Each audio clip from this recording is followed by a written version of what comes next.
This is episode 227 of the Andrew Hines Real Estate Investing Podcast.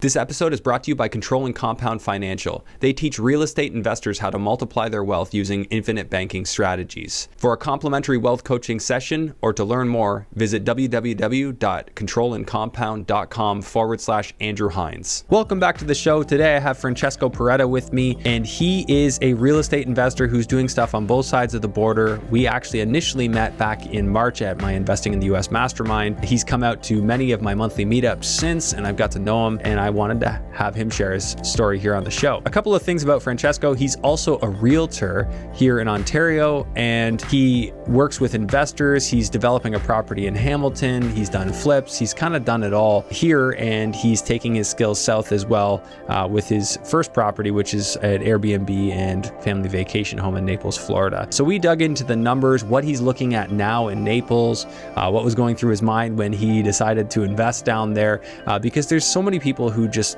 see these barriers to entry when they're thinking about cross-border investing. And I love having people on to share that it's really not that hard. It is something that can be done. It's really just a matter of your team. So I think you're going to get a lot out of this episode. Just before we jump in, I want to remind you that the monthly GTA West REI meetup is happening this week, and I'd like to see you there. It'd be great if you could come out, meet our fellow investors, meet our community, help each other grow. It's really as simple as that. It's a completely free event, really just designed for you to help you get to where it is that you want to go. If you're interested in attending, please make sure that you RSVP on our group. The group link is in the show notes for this episode. Once you're accepted to the group, just add yourself to the event, and that way we can let our venue know how many people are going to be attending. So without further ado, let's jump into episode 227 with Francesco Porretta. Welcome to the Andrew Hines Real Estate Investing Podcast. I've got Francesco Porretta with me today, and I could pronounce it super Italian, but you don't pronounce it super Italian, so I guess that'll do. Yeah, that'll do. It's fine. It's good. Yeah. Well, so Francesco, the backstory on how we came to meet was you came to the Investing in the US Mastermind, and we connected over Naples, Florida, and what we're both doing down there in Southwest Florida. And you're an investor up here, so you've got some multifamily property here, and you also are an active realtor, and we're going to talk about everything in between. So anything I didn't cover there? You want to give me a little bit of the backstory? You got it just about right. I mean, your Investing in the US Mastermind was incredible. And yeah, that's how we connected, and now I enjoy the monthly meetups that you have going on, so it's pretty awesome. Yeah, I love it. I love doing those, and like just kind of having people like we wouldn't really be that well connected if we hadn't talked a few times since and stuff. Yeah. Like it just gives a chance to kind of make real estate friends. Sure. We see each other all the time. Yeah, no. So what what led you into the space? Because I think real estate's in your family from the notes you sent me beforehand. Yeah, so my father was always a real estate broker, and he was always investing as well in real estate. So mostly multifamily. We did some flips as well back in the day. But yeah, no, so that's what my father always did. Then I got into real estate in 2008. So from 2008 till now, I've been full-time realtor. And my, I guess you want to call it side gig, is now, also building my own real estate empire. Okay. Nice. You don't look like you've been doing real estate that long. Yeah, well, I take that as a compliment. Yeah. I feel like my son's given me a few miles in the last couple of years. You have kids? Yeah. I have a 4-year-old and a 7-year-old. 4-year-old and a 7-year-old. Man, You handle it well. No, I mean they're at school. You're sleeping now, so yeah. We still don't really sleep. It gets better. You just gotta let them age a bit. I think we might be going through the dreaded 18-month sleep regression, so it's just it is what it is.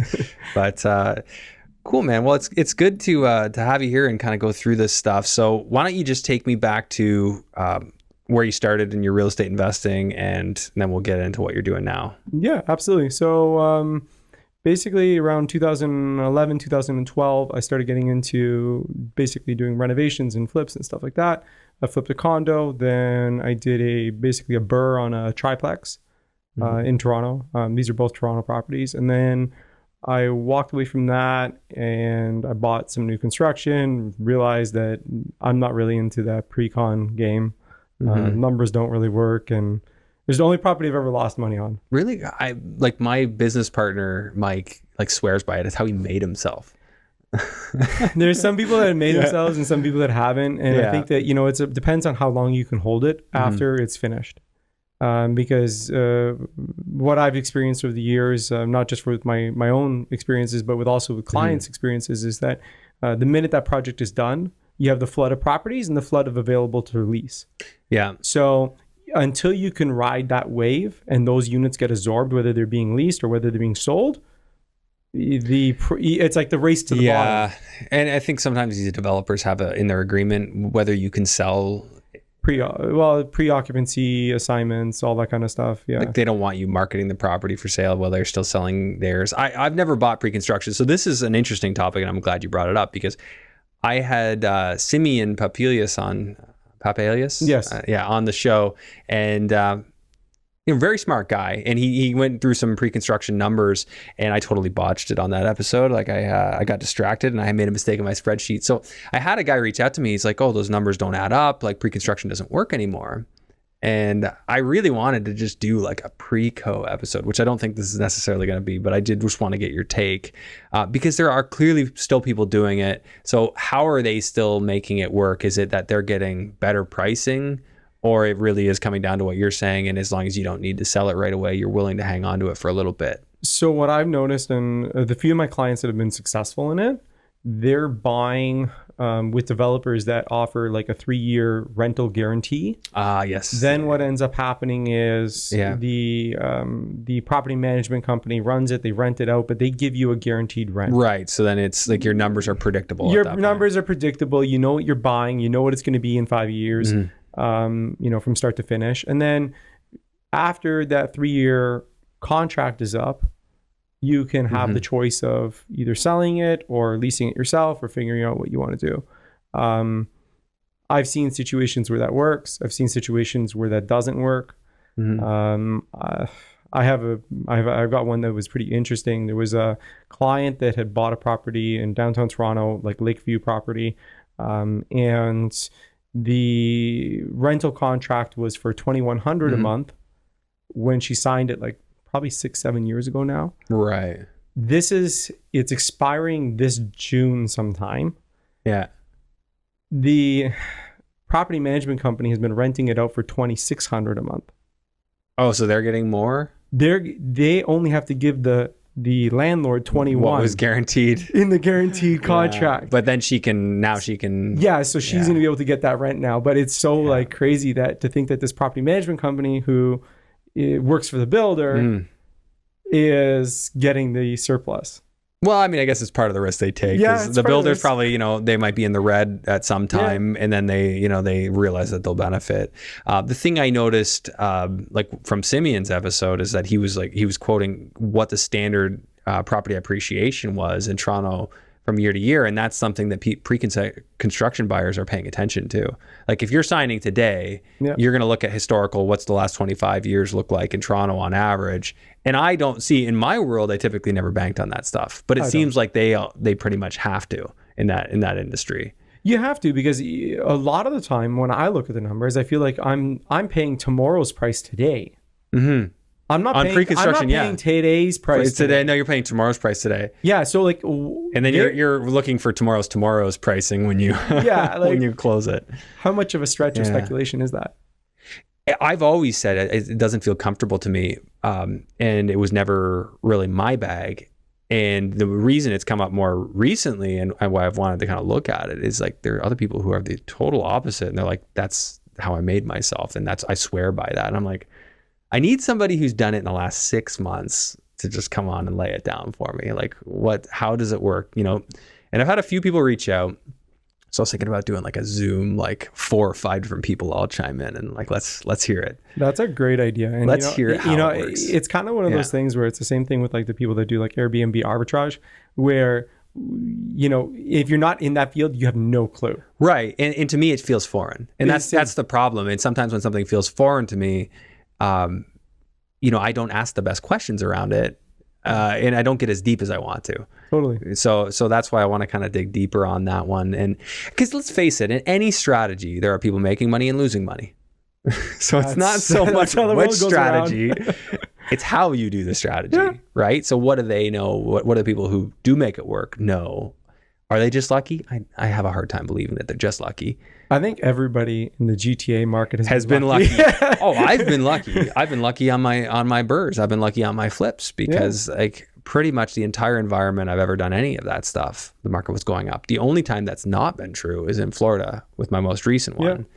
So my first one, I basically got what I thought I was going to get when I agreed to do the project. I actually got a bit more, but because of some unexpected expenses, it ended up being a little bit less profitable than I expected. We'll call it that. Sure. But I mean, that goes with the, flipping is flipping, right? I mean, but in that market, people sort of do the same thing as well, right? Like you might look at it and you'd say, well, in my worst case scenario, if prices stay the same, I'm not making all that much. But if prices keep doing what they've been doing, it'll look a little bit better. No, it will look a little better. And that's where, like, if there's time is your, it's the greatest asset, right? Yeah. So, even though there's holding costs, if you can wait till the market appreciates and you have maybe a plan B of renting it or you have something else, I mean, you have options. Yeah.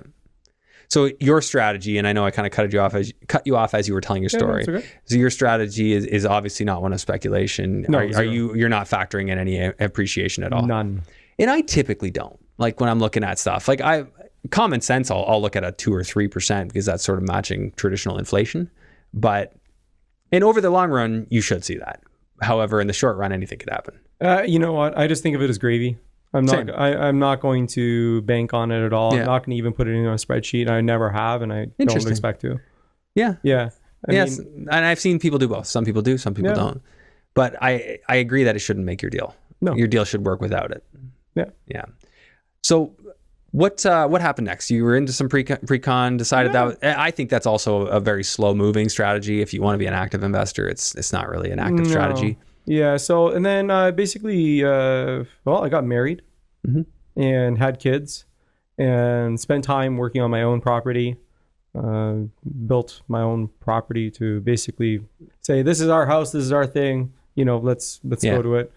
And then what I did was just recently, maybe about 3 years ago, was basically leverage that and expand. And so I expanded into Florida, bought in Naples, Florida, bought these properties in Hamilton that I'm currently working on. And I expect to grow in both places. I don't necessarily say all in on Florida, not necessarily all in Toronto or the GTA or even Hamilton. I find that I want to be balanced. Yeah. Well, and I think that's good, right? Like there aren't that many investors out there that don't have diversity in their portfolios, right? Like they're going to have a little bit here, a little bit there. And the occasional, like, depending on where you're at, you might have all in one basket that you're watching really closely. Yeah. But I find that's typically a more early strategy, not a long-term strategy. That's like in the short term, some people will do that. I've done it. Yeah, it's the same here. Yeah. Absolutely. Sometimes when the situation calls for it. So Florida, why Naples? I'm assuming it's because you had vacation down there and you really liked it. Like many other people that during COVID were stir crazy and just wanted to get somewhere where all the restaurants are open and you could just go about and live your normal life as if there's nothing that's happening. As if it was a normal world. Because literally, you would be down there and nobody's wearing a mask, nobody's doing anything, and you're just like living your life. And so we went down there, my wife and I, with the kids, and we were looking around at real estate. We lost out on quite a few properties. It was a very hot time in 2021, the early part of 2021. And we finally ended up grabbing a house in the Naples Park area. Yeah. And we've been using it as a rental, and we've also been enjoying it. And you said you don't have a pool in that one, right? No pool. That's the weirdest thing in Florida. 2-bath, 1,700 square foot, nicely landscaped. Yeah. But a 1970s house. And you guys still crush on that one? Like you're getting over 100? Yeah, we're doing good. We're doing good. What's like if you didn't rent it yourself, like if you just had it rented out to others the whole year, what do you think you'd perform on that on an annual basis? I think we would break just 100. Just 100? Just 100, yeah. And we're look, you know what? We're anywhere between like I would say an average would probably be about $350 to $400 a night if you average out the whole year. Yeah. But we were obviously using it for a portion of that time. So it kind of, we haven't had a year of financials, like true financials. Oh, because you're always interrupting it. Yeah, well, not just that. Is like we switched property management companies in the fall. Yeah. So you don't track it yourself? No, well, no. Like I track the payments from my bank account, but so when you say 100, is that before the management fee? That would be net of the management before. Fee. Oh, before it? Okay, yeah. So if I was running it myself, I'd be over and that. What are you paying for management on a 15. percentage? 15. Okay, Yeah. So that's doable down there. Yeah, that's what Matt said too. I wonder if you guys had the same. No, yeah, like I mean, even the previous property manager to this one was 15%. I hear some of the more reputable companies are like 20. Yeah. The person that I'm using now, she's actually like a close family friend. It's pretty awesome. And like there's a trust element. Yeah. The previous guy, it was disaster. Yeah. Okay, so that's why you switched. Yeah. Yeah. That's the hard thing. Like for me, I fired a lot of property managers for one reason or another because like, you know what? Like it's the classic thing. No one cares about your property as much as you do. No. And you'll see some pretty crazy stuff. My property was rented out without me being known or without it being known to me. Like he was renting it out to people but not telling you? And not even telling me how much. And then when I asked him to, send me a statement or something, he goes, no, I'm not sending you a statement. He probably like, and I'm being serious. Like he might not even know how to do a statement. Like there are guys who are just that unfoprofessional. They just don't know how. You know what? I know. I think he knew what he was doing. I think that he just expected that a lot of maybe foreign investors that own properties in the area just give them full reins and whatever check they get at the end of the month they're happy with. Yeah. But the minute you start inquiring about like, well, what do you, what did you get it's per night? It's not transparent. No, there's zero transparency. Yeah. So did he end up stealing money from you? He did not give us money for September rentals until we sent multiple letters until January 15th we got paid this year. Hey, that's better than the guy that I had in Ohio that he just rented my place out and took the money. I still don't know for the fact of what I actually was supposed to be paid. He just says, this is what you get. I for sure know that guy stole my money. Also money sent to him to renovate because he was going to manage the renovation. Also stole that. Lived off of it. So it's just so weird when you're dealing with people like that. And like they make you feel bad for like asking.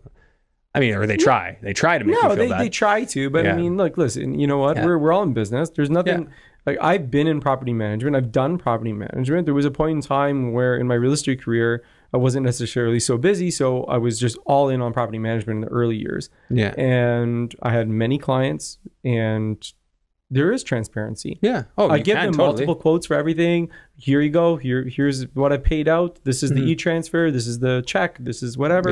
Yeah. I just need to get refunded for that. Like, it doesn't need to be so complicated. Yeah, for sure it doesn't. It should be straightforward, but you kind of need to know best practices. And I think it works really nicely to have hired some property management before you start managing, because you kind of get a feel for what's offered, what's included, how to run it right, what to do, what not to do. And it really allows you to grow in it. I think property management is massively underserved. I think it's an opportunity. Like starting a business, because everybody talks about it like it's a dog's breakfast. But because they do that, like property managers in Hamilton are getting like 8%. 7%.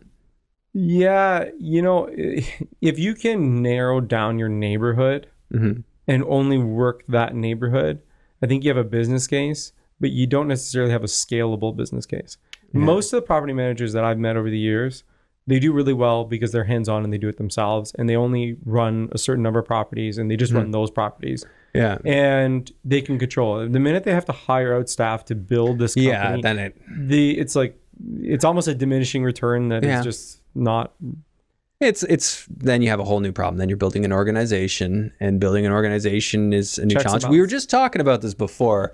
So you were watching the Matt episode saying, I need to hire more people. Well, I mean, he's hiring people to do specific jobs and roles. I mean, I think, when you're hiring a property manager, dealing with tenants directly and, negotiating, payment of rent and, that type of stuff, it's like. They're like very specific skills. You need a very specific personality. I still think it's doable. I still really do think it's an opportunity. It's just, I've seen a lot of poor professionalism in that industry. And I think it's because it's so easy to start up a property management business and it's so easy to get out of that. So the ones that really are that professional are hopefully the ones that have been around a long time, or at least they're going to have a certain level of professionalism.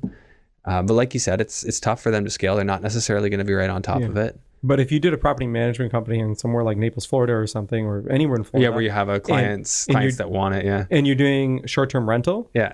And you're making 15% plus cleaning fees. Oh yeah. Okay. Now you're talking. Like, oh yeah, even down that's there, profitable. Even there are lots of people making 20%, but it sounds like in Naples the competition has forced it down. Correct. But even if you're at 15% and you're managing 5 properties at that are grossing $100,000 a piece.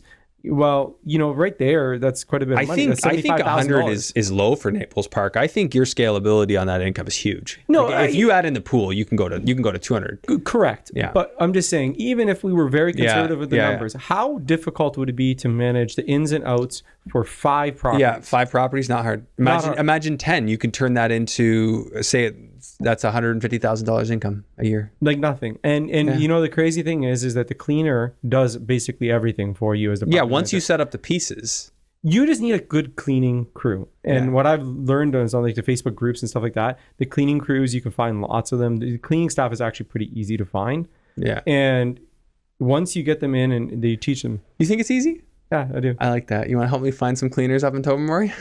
Tobermory is a different story. Yeah. Florida said it's easy. Florida seems to have an abundance of these people. Yeah, that's true. I don't know. To get staff up to Tobermory is a little different story. A little bit different. They need a place to stay. The problem I have up there is that if there are open units, they're on Airbnb. Yeah. They're not staff accommodations. So did you have family in the Naples area? So I have some family that are in Marco Island. Okay. And also have a family friend that's in Marco Island. And then one of the contractors that I used to do a lot of renovations with, actually I did the triplex project with him like a decade ago.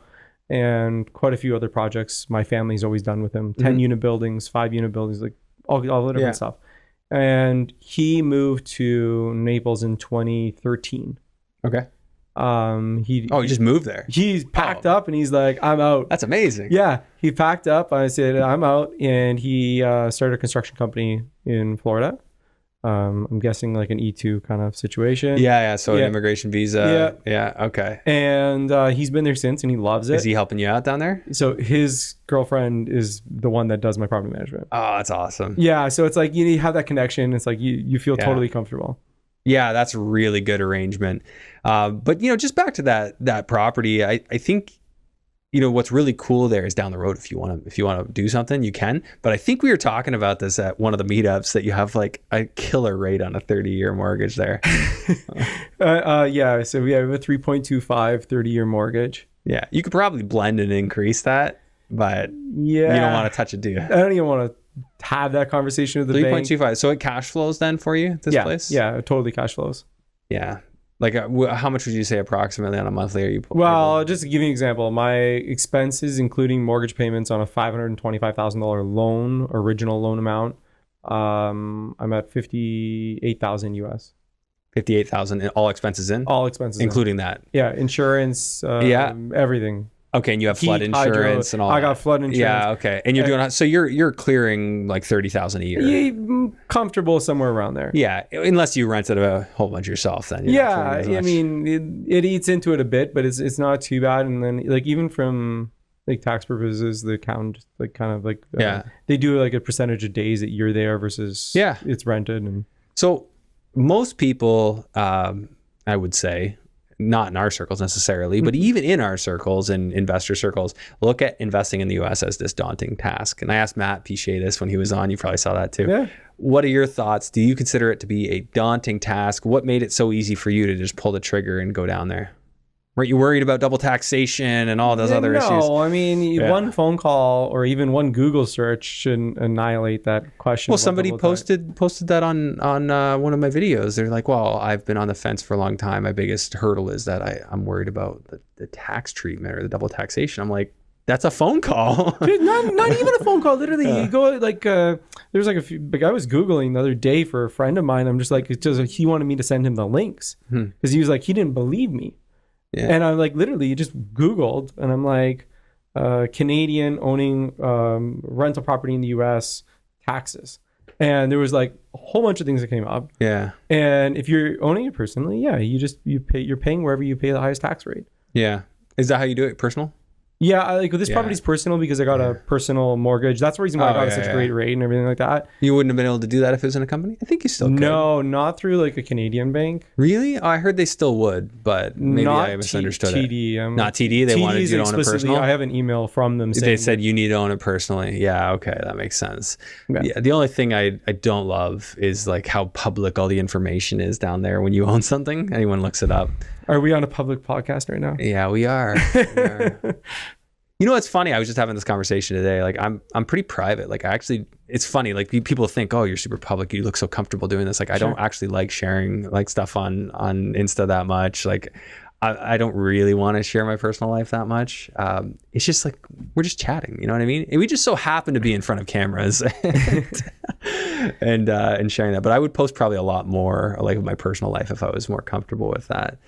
But the big thing I think is, down in the States is, obviously you're going to want to have really good liability insurance in case, being that it is more litigious. And as far as mailing address, do you have like a mailing address down there for all of like, state registry purposes? So all of my mailing address is Canada. Just back here. So they just send all the mail up here. They send everything up here. It blows my mind. Like I get my like FPL, like Florida Power and Light bill that comes all the way up here. Fire it up here. Yeah, it gets crazy. They don't do that on like a electronic?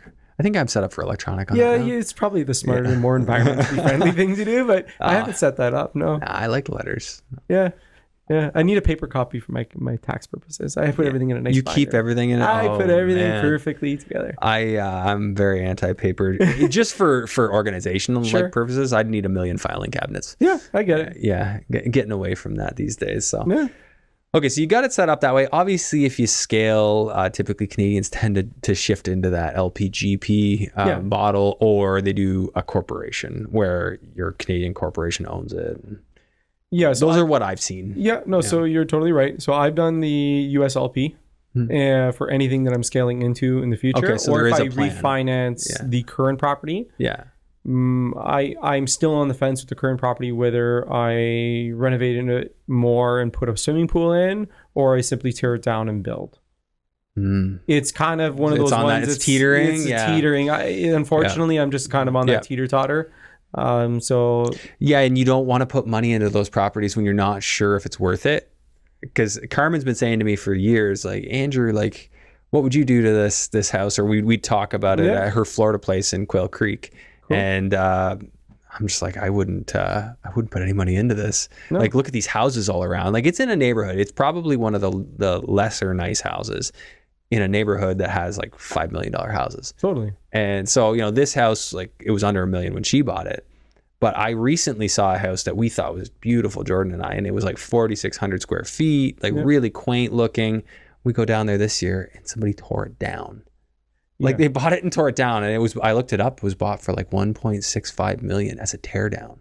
This is the thing. Like I've noticed, like people don't really put value on even like a habitable structure versus a non-habitable structure. Like I feel like it's like it's got to be what they wanted. Yeah, that's the Naples effect, though. Yeah, like in Naples, it's got to be like spectacular. It's crazy. So you know what? I'm just like kind of on the fence. And I'm thinking more and more, just like I should just build. And the other reason is insurance. I'm really concerned about flood insurance and being able to get it renewed again. My flood insurance doubled this year, and my home and owner's insurance 2.5 times. Your home insurance went up 2.5 times?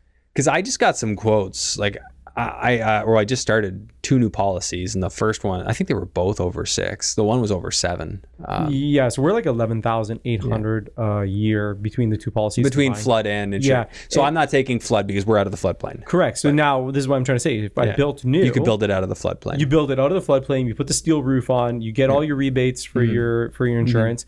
Like right now, we don't have that extra nail on the joy or the rafters, and like there's a whole bunch of reasons why because it's so old, right? Yeah, and it's just like it's not cost cost effective to do all this work. No, not at all. If you don't have the elevation. Yeah. Yeah. So are you like, so you're just not wanting to put $1 into it then?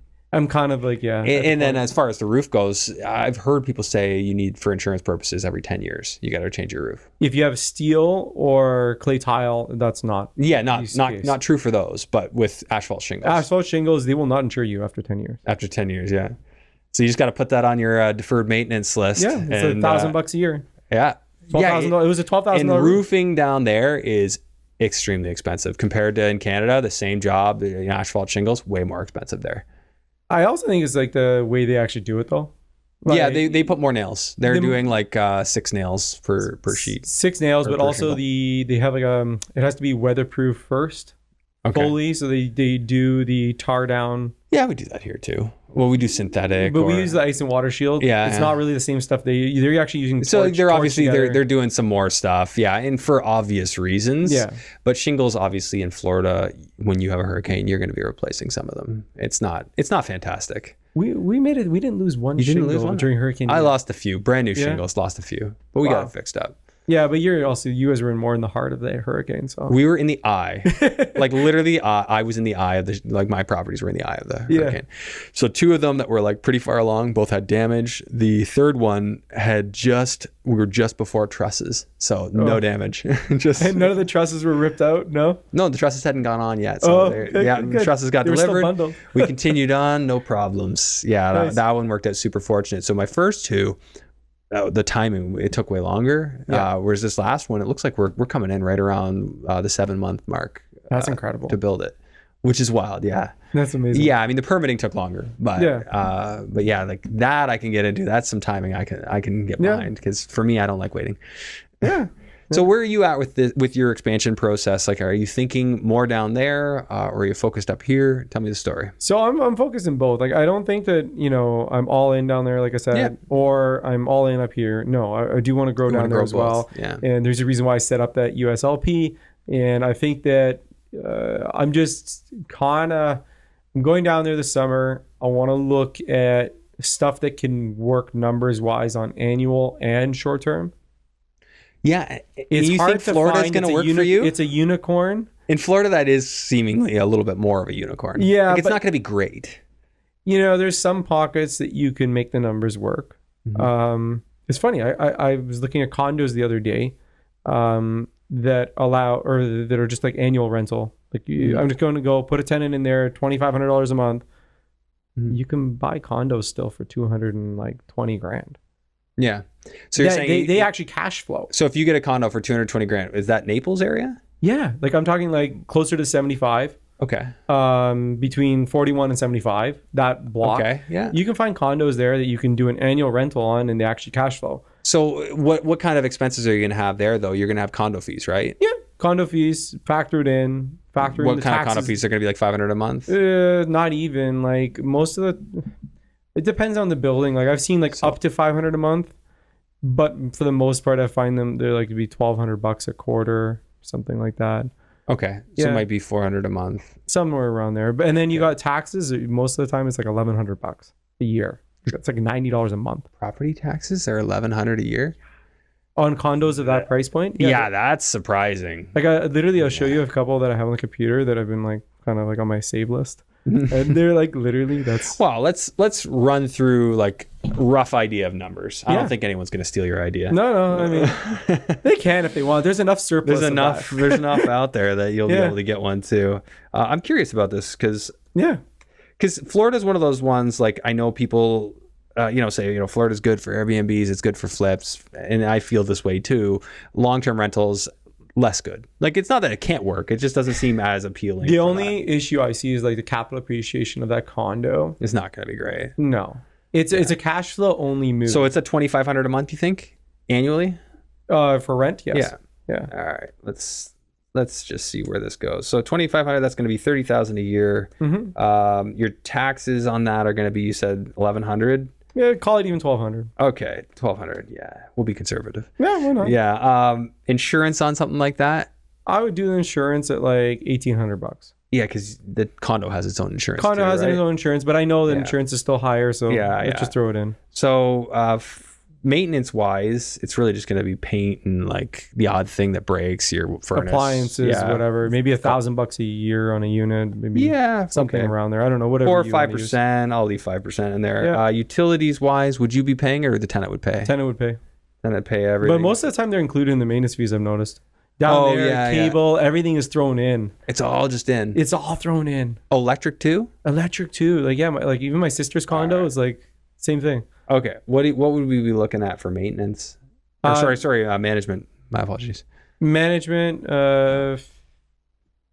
Would you hire a manager or would you just self-manage? I don't think I would hire a manager. Yeah, it's too much of a simple thing. Like, if we got property management for major items, what do you, it's a fridge that's broken. You call. Yeah. I mean, if you're an experienced landlord, I mean, of course you don't want to be running around, but you have a team down there that could just help you out. Right. Yeah. Like I call that more insourcing. Like they're kind of working for you. You're not doing it yourself. Here, go put a 5% management fee to pay yourself something. Pay yourself something. Okay. I like that too. When you build in, hey, you're paying yourself here. Yep.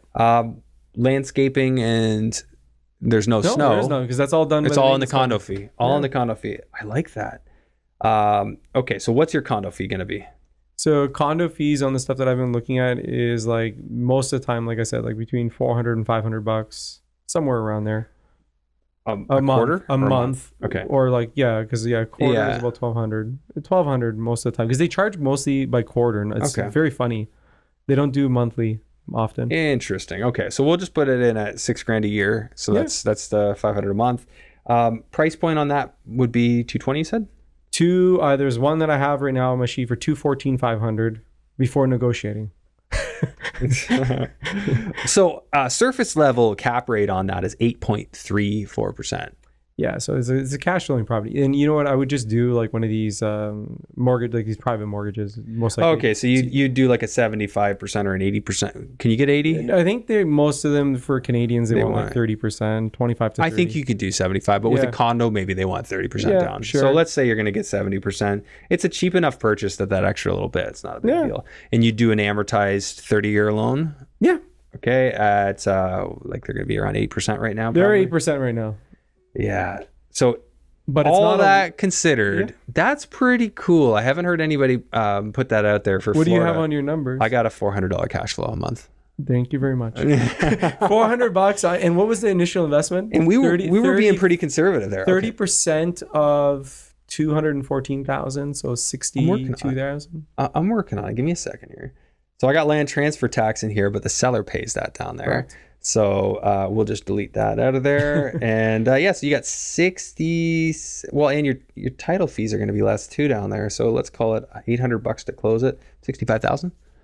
So 65,000 in. That's a 16.39% annual return if you are getting a 2% appreciation a year, which is very reasonable. In fact, I don't know. Like condos are obviously slower, but we just hit the bottom of of a current cycle of property decline in values, right? Yep. It wasn't nearly as deep as what happened here in Ontario. Correct. But they had the same effect there, just not as bad. I think the big element to basically any capital appreciation you're going to see down there is cost of construction increasing, because if all the new supply is just going to cost that much more, I feel like it's going to drive things up. And this is where I've been to, and it's a philosophical thing, and it's one that no one's comfortable speculating on. This is why we were talking about speculation earlier, because it's on my mind.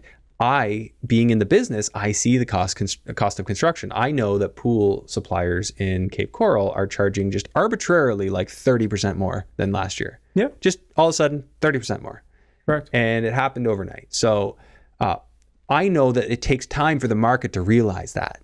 Yeah. So I have basically insider information of where the market will need to go, because resale drives new construction drives resale.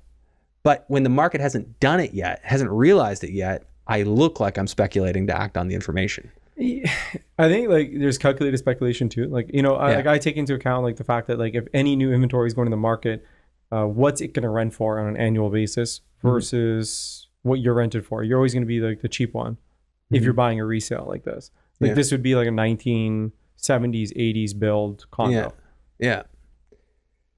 Like you're saying that's not going to...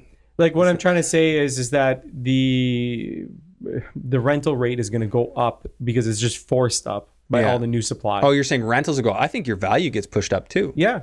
I mean, it almost has to, because people are always looking for, well, what are my options? I'm looking at new construction. That's way too much money. So now a whole bunch of people say that, and now they all become resale buyers. You know, and then the demand for resale goes up. Yeah, Andrew, I was literally showing a property this morning. In Toronto, and like stupid commercial, like multifamily, $8.5 million, 2.6% cap rate realistically, and it's just stupid, right? But my buyer goes to me and he goes, "I had the opportunity to buy this building for $1 million 20 years ago." So he says,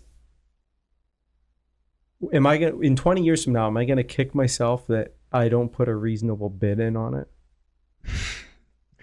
I think you might. You know, but this is going back to the same thing, right? But I don't think you get to kick yourself over decisions you made in the moment, where at that time, with the information you had, that was the best decision you could make. But he said to me, he says the rents were $600 20 years ago in this building. And what are they now? They're $2,000. There's where you start to see the increase. Yeah, no, of course, but is it proportional? Did the value go up proportional to the rents? No, that would be 4 times, and that would be like 8 times. But you know, people are also looking at like, well, what's it going to be? And you know, it's a solid neighborhood, and there's a whole bunch of that's all everyone's doing in Ontario. What's it going to be? What's it going to be? I mean, I never wanted to play that game, which is why I started looking elsewhere. But it has worked for a very long time in Ontario. Yeah. But how long can that really continue? I don't know. Like, that's a philosophical question, but it just seems like we kind of have to go away from a society of owners and turn into a society of renters. A lot of people are speculating that. Right? I mean, that it just seems inevitable, right? Because now you need to be in the top 5% to own the average home in Canada. To buy the average home. Well, we're already in the bank of mom and dad for down payments. Yeah. Oh, way. Like, I'm just saying, like, at what point does that also cease? Where does that, like, at what point is there just not enough? When the boomers are gone? I don't know. How much they're time going to be dropping a lot of money, though. Yeah, they are. And that's going to fund it. I hate to say it, but I feel like this is like the richest generation ever. Like the current one? No, like the current boomers and like like at the age rate, I've seen those charts too, right? Like, what was the average wealth? Like it was adjusted for inflation of like baby boomers at certain ages, and then millennials, and then Gen X, and like it just goes less and less over time, right? So yeah, bank of mom and dad are big right now for sure. Okay, so I mean, that seems like a pretty solid opportunity. I wouldn't call that like a home run, but if you do a deal like that, now you have one more property in your portfolio that comfortably cash flows. The only thing you got to watch out for is if expenses go way up and your condo does a special assessment and stuff. But if that's happening, then it's probably happening for everybody else, and that means rents are getting pushed up too. It's probably related to the cost of water, probably related to the cost of insurance, and that's going to be across the board. Right, and I think that's something that a lot of real estate investors forget, and it causes people to have paralysis when trying to make a decision, is that if it's happening to you in the micro, if it's a macro effect, other people are feeling it too. And you can adjust your rent based on it down there. And versus here. Yeah. What are the rules with that down there? Like, I know it's way better, but I've never been a landlord down there yet. I've talked to a couple landlords down there, and like I don't know the specifics. I haven't gone looking in the laws and looking into it too specifically. But I've heard you can kick them out. It's like a couple of weeks. Like if people aren't paying. But I mean, it's all on a lease. When the lease is up, there's the door. There's no auto renewal. There's no auto month to month. You agree on it, right? Otherwise they leave. Yeah. So I mean, when the lease is up, this is the new rent if you're willing to agree to it, and as it should be. I mean, around here, that's like a foreign concept, right? Like the landlords are the enemy, and maybe they are down there too. Like obviously that mentality exists down there too, but it's a lot further behind. Like it's a lot more landlord friendly down there, and in many states. Yeah, but I mean, I think if you can just go to your tenant and be like, listen, my cost of insurance is doubled. I need to recoup some of that. I'm going to be reasonable with you. I don't want you to leave. I don't want a vacancy. Yeah, and I love just being reasonable with my tenants. It's great. Same. Like you just talk to them. Hey, like this is what's going on. Can we have a chat? And you talk through it and you work it out. Like, of course, when I post these shorts on on Instagram, people get a little upset. One little segment out of context. Yeah, totally. Naturally, I have to respond. And correct them. As long as you don't get to Reddit. Yeah, well, you know, Matt was on here talking about it. He loves it. He seems to love just trolling people back. Like if they say something, I find it humorous. It really is funny. So yeah, you can definitely have some fun with that. So in Canada here, switching gears, you're doing some stuff here as well. And you know, I'm doing stuff here too. So I'm building my hospitality business up here. I'm doing stuff down there. Tell me about what you're doing here. So I have a commercial multi-use building in Hamilton.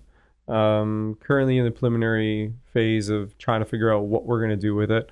We're either going to go up a story and do a third, fourth, or we're going to potentially pull the building out and kind of widen the front of it. So we're playing around. You might demo it? Yeah. Okay. Yeah. It's like a downtown we might keep location? some of the structure. It's in East Hamilton, like off of Parkdale. Okay.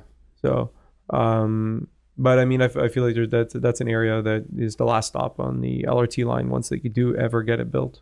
So okay, so you see some future there. It's mixed use right now, and what's the max number of units you figure you can get there? Like without even asking for special permissions, we're allowed 6 residential, 2 commercial.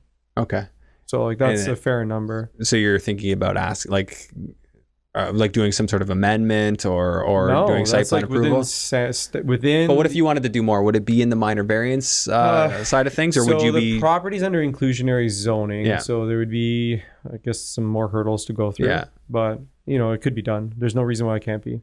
Okay. Potential zoning amendment, or okay, but that's obviously there's dollars and cents like attached to that. What are you leaning towards doing with this? Right now it's like a hold and potential. You know, it's currently rented. All fully rented. Cash flowing? Yeah. Amazing cash flow. This is the best development scenario when you have something cash flowing. Oh yeah, no. Like and then you can I don't even want to touch it because it makes money every month. Yeah. But you know, like there'll come a time, like get all your approvals in place, everything's ready to go. And then one day you just have a conversation with the tenants and say, when are you able to get on out of here? Well, that's what it is, right? I mean, and then like, you know what, we got the drawings like I had the whole building sketched, got the survey done. We're, you know, starting to design what we would do. I had the architect kind of run a few different designs, and the cash flow from the building pays for all that. Yeah, there you go. That's awesome. Yeah. You know, it's all in like, you know, creating the perfect storm. That's a great scenario. Like if you can create it, and sometimes it's not obvious how to create that scenario, but I just give you the simple math, Andrew. 75% loan to value I got on the property when I bought it, and that's with a debt service coverage ratio of 1.25. Okay. So I'm 25% free flowing cash after paying all my expenses according to the bank's calculation. Yeah, according to their. Yeah, that's true. Hey, that's a good way of thinking about it. Like just dumb down. Like instead of us going through all the numbers, like just dumb down TD Bank commercial numbers. It's 1.25 DSCR. Yeah. And is 75% loan. What kind of tenants do you have there for commercially? Commercial, it's a catering company. Okay. They've been there for like 25 years. Oh, that's awesome. Yeah. It's just one tenant for the whole space? Whole space, 3,500 square feet, and then 2 residential units above, 1 2-bedroom, 1 bedroom. Okay. And then down the road, it's a potential 6 plus 2. 6 residential, 2 commercial. Yeah. And I would, even if the current tenant wants to stay there, I'm just going to design it so they can occupy both spaces currently, but for the commercial element, but that we could just separate it and have 2 signs and. Wow. Oh, so you would give her 1 unit? She's going to take both units, but I'm going to have them. It's kind of already almost laid out the way I want it to be laid out. Yeah. Where they can occupy both right now, but you could also separate it if they wanted to scale down. No problem. Here you go. Yeah, that's a good way of approaching it. So that's a super cool project. It works well for you right now. Yeah. Maybe develop it, maybe don't. And then I have no pressure. Yeah, and then I have a residential project I'm doing, which is it's kind of cool. Like I found another property that was out in the east area there of Hamilton, and it was a single family home bungalow. We're converting it to a duplex with an accessory dwelling unit, which is your laneway house in the rear. And I actually just posted the plans, so on Instagram. But, you posted it? Yeah, are you approved? Like pretty much there. Like so it's already been submitted to the city? So the duplex is approved. We just took our time with the ADU because we were waiting for some bylaw changes. Is the duplex already Is it already like built?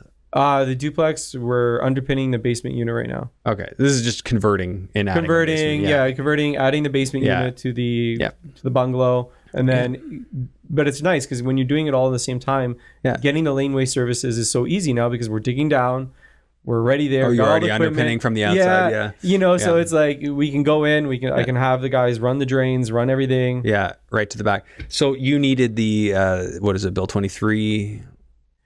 Changes, or was it something else? They already had. We were thinking that we were going to need it, but you didn't need it there.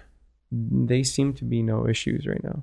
Laneway houses. Well, because municipalities have been kind of weird about it. Because even in London, they were saying, no, we don't do that. Like, even though like some, because I was included, and this is on a property I sold because the buyer wanted to add a third unit, and I was included on the email. They're like, yeah, we're not implementing Bill 23. I'm like, I don't think you have an option according to the way the legalities work. I don't know. I don't know. I've been to, like, I had clients getting 4 units into a single family home in Toronto back in the fall of last year. Yeah. And the city inspectors were just basically like, we know this is going to happen anyways, and it's going to be forced down our throats, so we're just letting it go through. Like, before the bill was even introduced. Oh, yeah. They knew. Interesting. That's really interesting to hear. London's not like that. They're like, no. And because the city of Toronto wants density. They don't even like, it's all density. Like, as long as whatever we can get away with, we're going to push forward. Makes sense. I mean, if there's a place to do it, that's it. I mean, Hamilton, I feel, is very similar. Like, there was like zero hesitation. So they just allowed it. Yeah, so it seems like we're just waiting for some of the issues with Hamilton in general, and I don't know if they've changed this, but they're like minimum square footage for a basement unit. Like that was a major hurdle, right? A lot of people had to go for minor variances if they wanted to do, like, if you didn't meet the 700 square foot minimum, I think it is. We didn't. You didn't meet 700? We did not meet no, we were at like 690 or 680. It's in that so ballpark. We're close, but like they didn't make you do a minor variance? No, the only stipulation on their regulations that I saw was that the basement unit must be smaller than the first floor unit. Yeah, and that's one I've dealt with. And I think we're 2 square feet smaller. 2 square feet smaller. All right, well that works. So this is a smaller unit. Yeah, like, I mean, it's a 2-bedroom, 690 square foot unit. What can you rent that for? 2,100 for a basement. Yeah. Oh my goodness, man, things have changed. Yeah. But how much was that property to buy? Cheap, $440. Wow. Okay, and the conversion is going to cost you, what do you think? So to get the duplex done was about 140,000, call it. And then to do the laneway house, I have it factored in about 150 right now. That's it. But yeah, it's a really small design. So it's 390 square feet, flat roof, 4 walls, 10-foot ceilings, 1-bedroom unit, slab on grade, but engineered slab. So we're not digging huge footings. We're not doing any of that stuff. So so it's just monolithic? Very monolithic. You know, 4 walls go up and put a roof on. So the slab has no footings? It's floating? Yeah. It's like one of the, they do like rigid foam underneath, and it's kind of like, That's awesome. Engineered slab. That's great. Okay, so that's... It's very cost effective. Like, I even looked into like going with like a container design. And I was looking at container designs, and they were 320 square feet because it's based on the container sizes. And they would basically take 2 containers that were like the shorter containers, and they weld them together on site. And they build a roof on I've top. seen that. Yeah, I've seen that. So I was looking at those, and they were coming in around 120 grand. Finished. No, but so the design you're doing, it makes sense why that would be cheap to do. Yeah. Very simple roof structure. You're getting the services all out there. Like, I mean, you could heat that with a heat pump. Heat pump and electric heaters. Yeah, you need electric heaters for the OBC. Oh, okay. So heat pump on its own is not enough. Yeah, and I think that's a pretty good call because those heat pumps seem to go. We got one at our house is breaking all the time. But I mean, I think they're great. They're a great source of heat and cooling when they work. Yeah, we're using like the ones that we're using on the main house and we're going to use on the laneway house. They're the Mr. Slim, but they go down to -25 now. Yeah. So the technology is pretty cool. And you can actually buy them on Amazon for like $1,500. Like, it's crazy. I think there's Senville here, and then Mr. Slim in the States. Do you have Mr. Slim here too? Yeah, the Mitsubishi Mr. Slims are here. Okay, interesting. Yeah, so those are super effective for anybody who doesn't know what those are. Like they can just do air conditioning and heat. Like they works in reverse to just Correct. if you wanna heat with it. It seems like CMHC's on board with those. They really like them for efficiency. Everybody likes them, but I still wonder where we're going to get all the power to run everything on electric. I don't know. Yeah, it's not wise. And I think the biggest thing is they're complex, especially the ones that can go down to like minus 30 because they have, I forget how that works, but there's a special technology in them. And the more tech you have, the more things can break. Correct. I like simple. Man, those old furnaces, like one of the houses I just sold, had a 35-year-old furnace in it. Still worked. Yep. Worked great. Didn't want to replace that thing. Yeah, I mean, listen, as long as it's not blowing CO2 or CO. Well, I mean, they had CO detectors. You just got to get those detectors. But I mean, my point is like the older stuff worked a lot longer. This high efficiency stuff breaks all the time. So, I mean, yeah, you want the high efficiency because you don't want to pay for the utilities, but you do pay for the replacements as well. So I saw it when I was in property management, managing a lot of buildings that like have these multi the hot water tanks that are the tankless heaters that are also heating the building with. Oh, the boiler, combis. Yeah, like, combi. Yeah, it's just like they're breaking down like every year. It's just unbelievable. Yeah, and what happens when you can't get parts for that stuff? Like, simple is the way, man. Yeah. Bring back fireplaces. Cast iron boilers.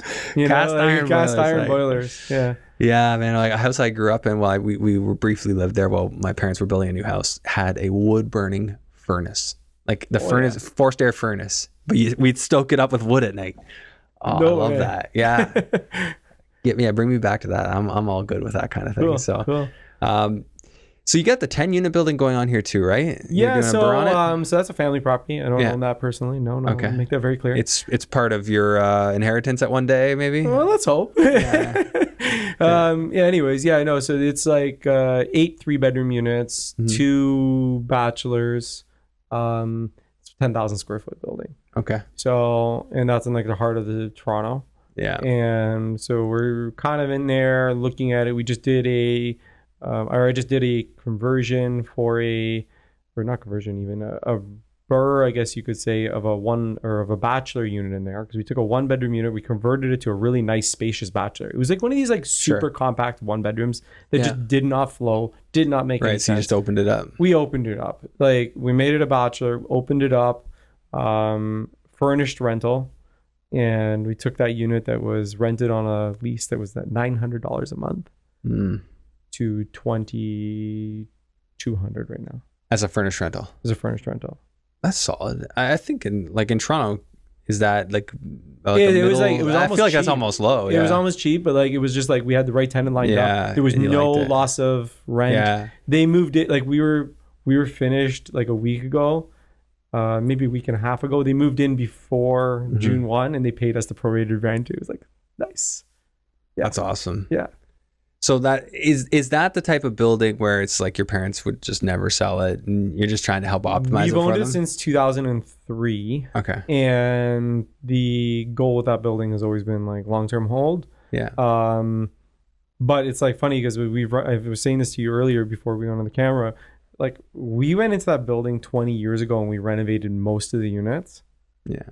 They need to be renovated again. Yeah. I can't actually believe that I'm saying that, but it's like they need to be BRRRR'd again. They need to be updated again.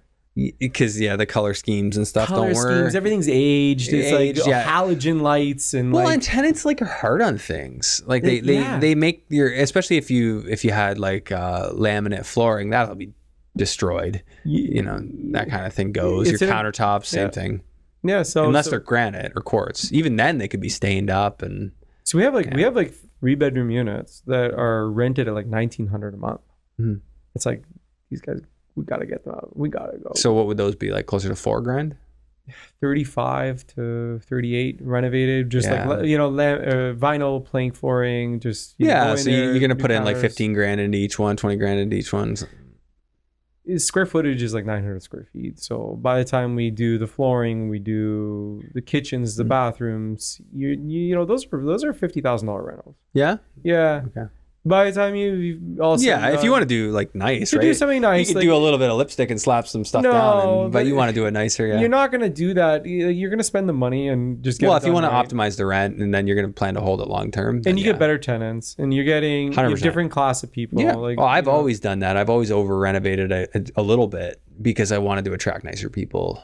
Yeah. And that, I mean, in the student game, it worked flawlessly. Like some of our tenants are like doctors, lawyers. That's what you want. They just finished school. They have $300,000 of student debt.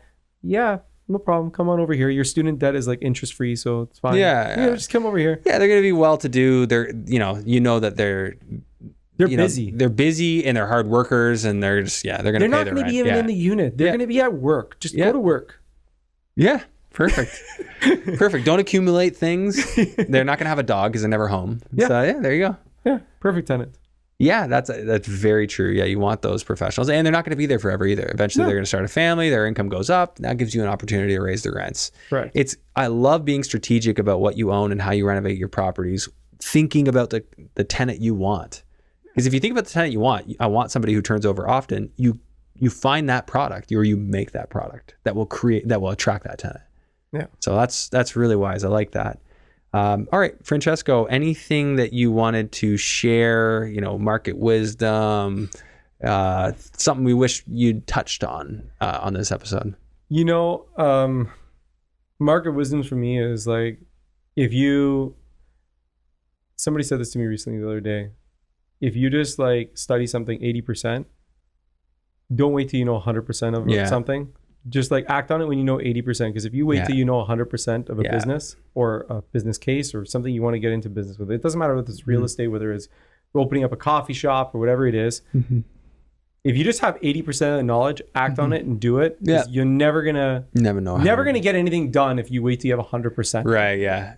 Yeah. Get 80%. Yeah. That's basically what I've been doing lately. 80% of the way there. And then you go. I jump into almost everything, and it's never faulted me. Yeah. It's not that it couldn't hurt, but I think you have a lot of wisdom now, right? When you jump into things, you're jumping in with a lot of wisdom, which helps you react better. Yeah, but everything I've ever done, I have plan A, B, and C. Yeah. So if I can't short-term rent my Florida place, I can pay for the bills myself. Right. I can annual rental, and I can supplement. Yeah, you're not a one-plan guy. No, everything has to have a multi-plan thing. And like I don't, like with short-term rentals, like, and I'll say this, like, I don't know whether the policy is going to change tomorrow on whether you can run it or you can't run it or this or that. So I have to have that other option. Right. And especially in Canada, if you're doing that strategy. Yeah. Down in Naples Park, I feel like you set yourself up well. There's no condo board there. There's no HOA. But you never know. There is regulation. Naples we are registered. We're already registered. Naples could regulate it. Oh, they have regulation. Okay. Yeah. So you have to be ready to respond and adjust strategy. That's why I've always talked about that plan A, B, and C. Totally. It's huge. Okay, so where do people follow you or reach you? They can reach us anywhere on like LinkedIn, Facebook, Instagram. It's at the Porretta Group, and you can find us at www.porrettagroup.com. Awesome. We'll include the information in the show notes. Thank you so much, Andrew. Thank you for having me. Thanks for doing this. All right. It's amazing. Talk to you soon. There are a lot of people out there talking about the infinite banking strategy and whether or not it makes sense for them. To find out what it's all about and if it's a fit for you, visit controlandcompound.com/Andrew Hines, where my audience can gain exclusive access to books, podcasts, and webinars tailor-made for real estate investors.